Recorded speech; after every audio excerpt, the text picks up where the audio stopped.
আসসালামু আলাইকুম রহমতুল্লাহ বরকাতুহু। আমি Zahidul Islam Zahir 5 minute AC technical school থেকে আবার আপনাদের সবাই স্বাগতম। এটা কেরিয়ার কোম্পানির ডাক্টেবল ইউনিট। এটার আউটডোর চলতেছে না, ইনডোরের আমরা রিমোটের ফাংশন সব চলতেছে, ইনডোর ফ্যান মোটর চলতেছে, কিন্তু আউটডোরের ইউনিট চলতেছে না। এটাকে আজকে আমরা ফাইন্ড আউট করবো এটা সমস্যা কি, এটাকে আমরা ট্রেস করবো আজকে। আমি উপরে ডাকনাটা খুলতে হবে, আমার খুলতেছি আমি। ইন্ডোরের যে মেকানিক্যাল সিস্টেম, এটার ভিতরে ক্যাপাসিটার আছে, আপনার বিশেষ করে কন্ট্রাক্টর আছে, আর ব্যাকার দেখেন এখনো অন আছে, আর রিমোটে কিন্তু আপনার কারেন্ট যাচ্ছে। তো আউটডোর যেহেতু চলতেছে না, আমাদের আউটডোরের যে উপরের কভার এটা খুলে এটার যে কানেকশানগুলো, কন্ট্রাক্টরের কানেকশান, কম্প্রেসরের কানেকশান, এগুলো চেক করতে হবে, এবং ইন্ডো থেকে যে পিসিবির পাওয়ার এটা আসতেছে কিনা তাই এটাও চেক করতে হবে। সর্বপ্রথম আমরা এটার ঢাকনাটা খুলবো, কোনো অনেক সময় এখানে তার জ্বলে যায়, যার কারণে ক্লিয়ার হওয়ার জন্য আগে আমি উপরে ইয়েগুলো খুলতেছি, ঢাকনাটা খুলতেছি।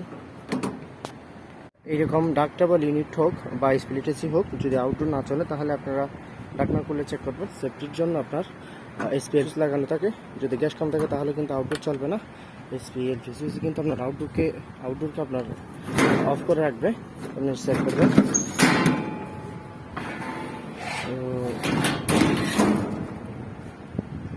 যেখানে দেখছি এসপিএলপি সুইচ আছে, এরপরে দেখেন এটা কন্ডাক্টর, এটা ক্যাপাসিটার। যদি ডাইরেক্ট স্টার্ট করবো,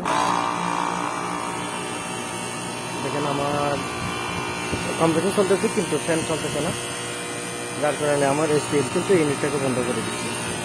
এখানে ফ্যান মোটরের কী সমস্যা এটা আমরা চেক করবো। এটা হচ্ছে ফ্যান মোটরের তার,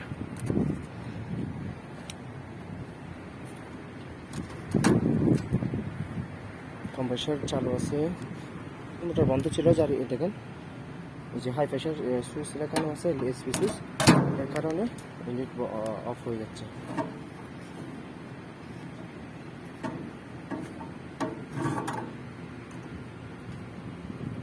যদি লক্ষ্য করি ক্যাপাসিটার কিন্তু প্রচুর হিট হয়ে গেছে, আর এটা হচ্ছে দেখেন এই ফ্যান মোটরের কানেকশন।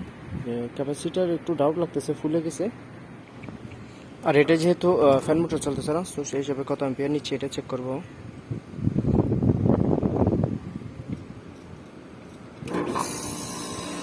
4.7 নিচ্ছে। এটা শুধু আমার দেখেন ফ্যান মোটর যে কমনে লাগিয়ে নিচ্ছে, আর কম্প্রেসর দেখেন চলতেছে, কম্প্রেসর কিন্তু চলতেছে। আর এটা আমি 4.6 যেটা হাই অ্যাম্পিয়ার নিচ্ছে, এটা হচ্ছে শুধুমাত্র ফ্যান মোটরে। দেখেন ফ্যান মোটরের কমনে আমি লাগিয়ে নিচ্ছি, যেহেতু ফ্যান মোটর হাই অ্যাম্পিয়ার নিচ্ছে, স্টার্ট হচ্ছে না, সেই জন্য ফ্যান মোটরের যে ক্যাপাসিটার 5 POF-এর ওইটা চেঞ্জ করে দেখব ফ্যান মোটর স্টার্ট হয় কিনা।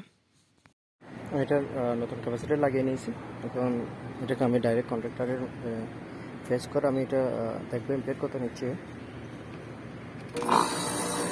দেখেন আমার ফ্যান মিটার চলতেছে, এম্পিয়ার নিচ্ছে দেখেন 2.1 ফ্যান মিটার চলতেছে।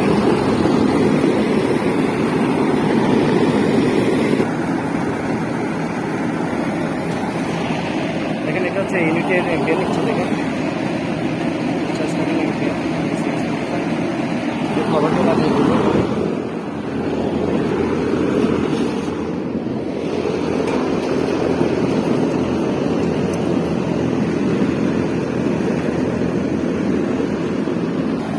দেখেন উপরের যে ঢাকনা ওটা দেওয়ার কারণে, কন্ডেন্সারের উপর দেওয়ার কারণে আমার এম্পিয়ার দেখেন একদম নিচে চলে আসছে। আগে কিন্তু 25-26 এরকম এম্পিয়ার নিত, আর এখন এম্পিয়ার নিচে দেখেন যে পানির যে ইনডোর যে কুলিংয়ের সেকশন 5-এ দেখেন আমরা সুইরিং আসতেছে, দেখেন পানি আমার ইনডোর কিন্তু পারফেক্ট। এরপর আমি গ্যাসটা চেক করবো, কিন্তু গ্যাস ঠিক আছে। দেখেন সেকশন 5-এ কিন্তু শুটিং দেখেন কীভাবে পানি বেরোচ্ছে, তো এটা গ্যাস হচ্ছে গ্যাস কিন্তু ঠিক আছে।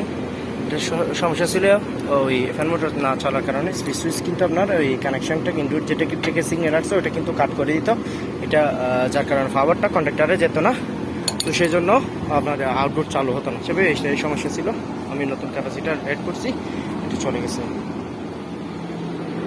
সো এতটুকু। আপনারা যারা নতুন এসিটা শিখেছেন তারা অবশ্যই আমার চ্যানেলটা সাবস্ক্রাইব করবেন। এই কাজের মধ্যে যদি আজকে কোনো কিছু ভুল বলে থাকি তাহলে অবশ্যই এটা কমেন্টে জানাবেন। আর আপনারা অবশ্যই আমার চ্যানেলটা সাবস্ক্রাইব করবেন এবং শেয়ার করবেন বেশি করে আমার ভিডিওগুলো। ভালো থাকবেন, সুস্থ থাকবেন, আল্লাহ হাফিজ।